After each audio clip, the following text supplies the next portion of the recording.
Jonah's known for disobeying God and getting swallowed by a fish. But I think there's a lot more for an evolving Christian to learn. Because see, Jonah wasn't just a non-follower. He had a relationship with God. And in the end, it says he saved thousands of people at once, speaking for God. And what happened after he saved those thousands of people? He was still miserable.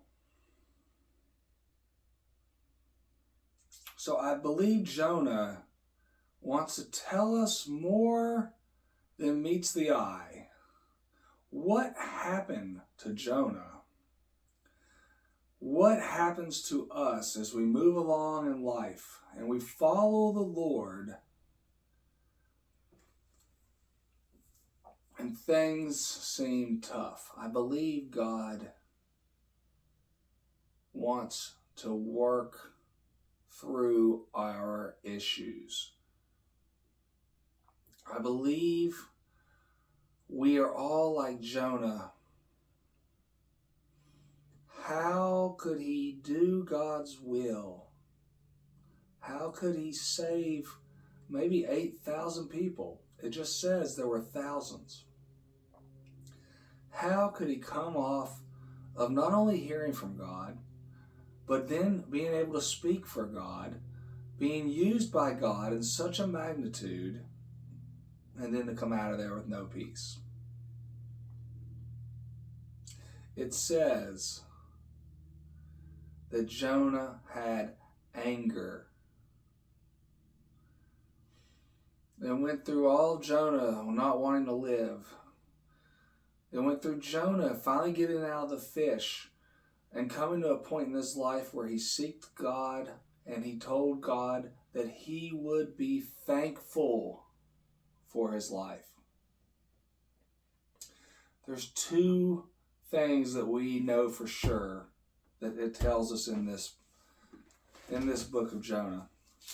There's two things we know for sure.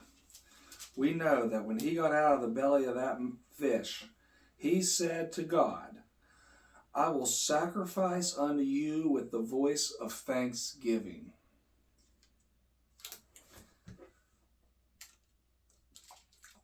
And then he says that he's angry. God points it out to him. I want you to ask yourself, are you following God, a relationship with God? But deep down, there are people you're angry with. Subconsciously, do you have any anger for God? Is there anger in your heart? That's what held Jonah back. A man turned his life around, continued to evolve with God, was used by God.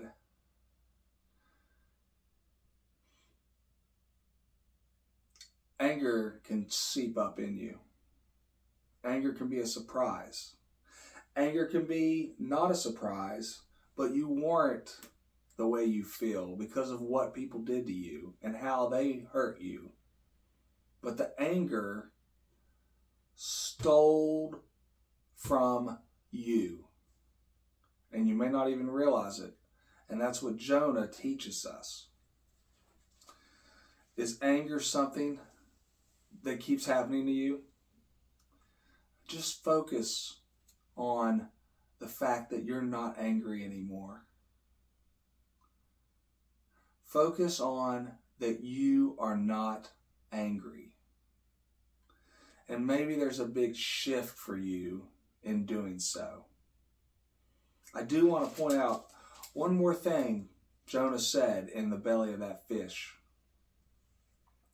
He said that they that observe lying vanities forsake their own mercy. Those that observe meaningless attractions, meaningless actions that lie to you their value when they don't have any value. Some of those things that we struggle with, they forsake, they take away, they remove your mercy. We can remove our own mercy from God, put ourselves in a place away from God that puts us in harm's way. After that, Jonah says, he will sacrifice the things that he knows between him and God, that you know between you and God. He says, with a voice of thanksgiving. I know there's other people out there just like me and everyone else. We're all so similar. We're humans.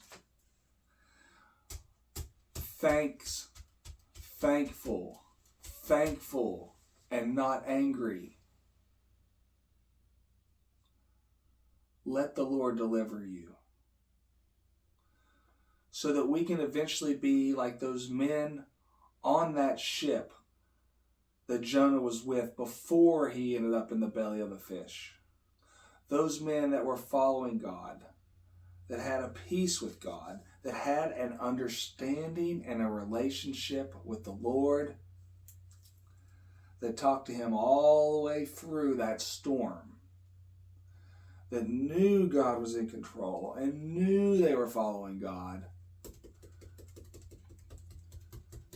and knew that that storm was not of their own doing, that they have the peace of the Lord. And what do? What some of us have to realize we need to do when there's pain and there's angst and hurt continually shed on you, to have to throw them off the boat. Are there people that you need to separate yourself from so that you can stay in the strength and the peace of your Creator? The one who cares about you, that wants you to come to thankfulness and not have anger. Lose the anger. Live your life today, my brothers and sisters. Praise to God. Thank you.